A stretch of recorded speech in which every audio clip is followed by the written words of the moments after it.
Continuamos entonces ahora desarrollando el tema de los principios de contabilidad generalmente aceptados. Tenemos que los principios de contabilidad generalmente aceptados están estructurados en conceptos básicos que establecen la delimitación e identificación del ente económico, las bases de cuantificación de las operaciones y la presentación de la información financiera cuantitativa por medio de estados financieros. Vamos a encontrarlos separados primero por principios de contabilidad que identifican y delimitan al ente económico. ¿Quién es el ente económico? Aquí es para identificar quién es la empresa y quién es el dueño. Y para eso vamos a hablar de tres aspectos. Uno, la entidad.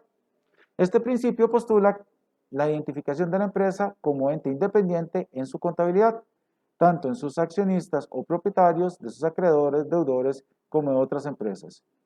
El objetivo de este principio es evitar la mezcla en las operaciones económicas que celebre la empresa con alguna otra organización o individuo. En términos prácticos, la empresa es una y el dueño es otra persona.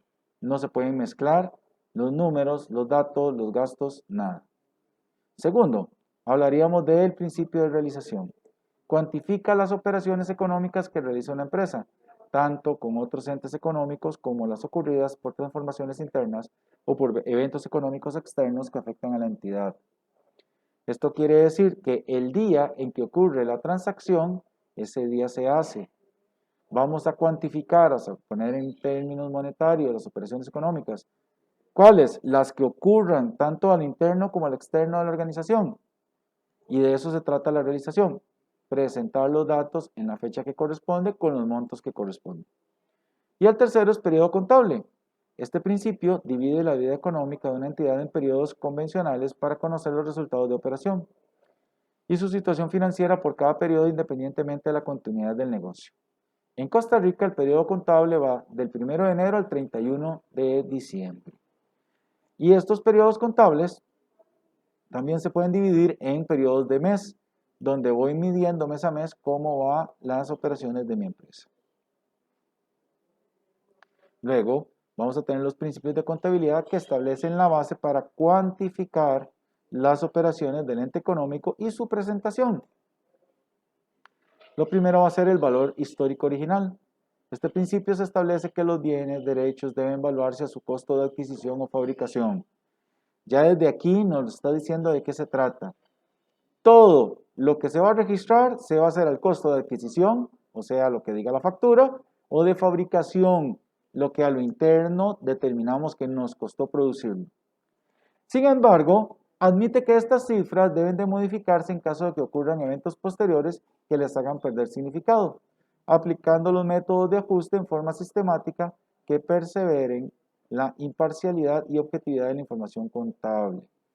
Quiere decir que si aumentan de valor, hay procedimientos contables. Quiere decir que si pierden valor, hay procedimientos contables. Pero lo que se registró originalmente no cambia.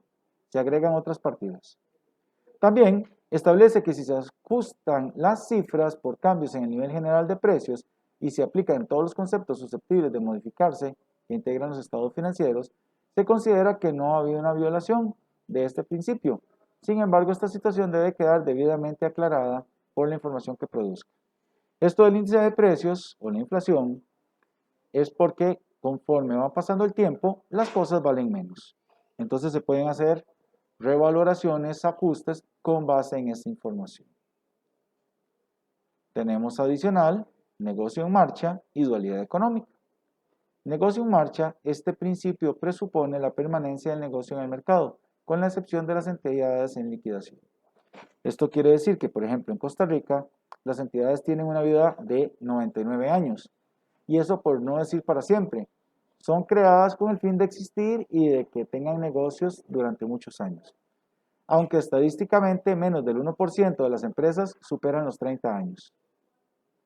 Luego está la dualidad económica. Este principio manifiesta que cada recurso que dispone la entidad fue generado por terceros, a quienes poseen derechos e intereses sobre los bienes de la entidad. A su vez, los recursos constituyen una especificación de los derechos sobre ellos existen. La dualidad económica lo que nos habla es de que todas las cosas que poseemos, una parte aportaron los dueños y una parte fue a través de un préstamo. Y esa dualidad económica se va a encontrar en todos los activos que nosotros poseamos. Entonces, más o menos hacia eso hace referencia. Finalmente, hay otros principios que nos hablan sobre la información y sobre los requisitos de la información financiera. En cuanto al principio de contabilidad que se refiere a la información, sería el principio de revelación suficiente.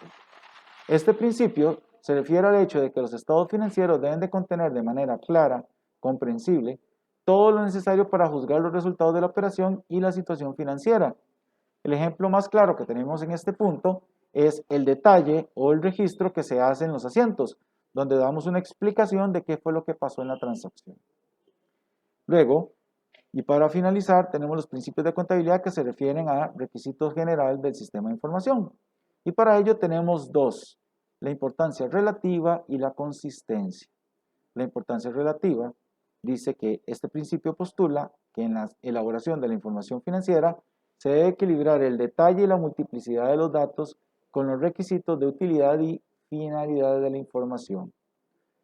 Eso lo que nos dice es que si hay variables dentro de la contabilidad por un monto que es pequeño, yo prefiero registrar un gasto y dejarlo así que ponerme a hacer el esfuerzo en búsqueda y encontrarlo.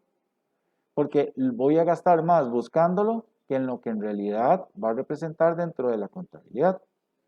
Y la consistencia, este principio establece que los principios y reglas con los cuales se obtuvo la información contable permanezcan en el tiempo para facilitar su comparabilidad.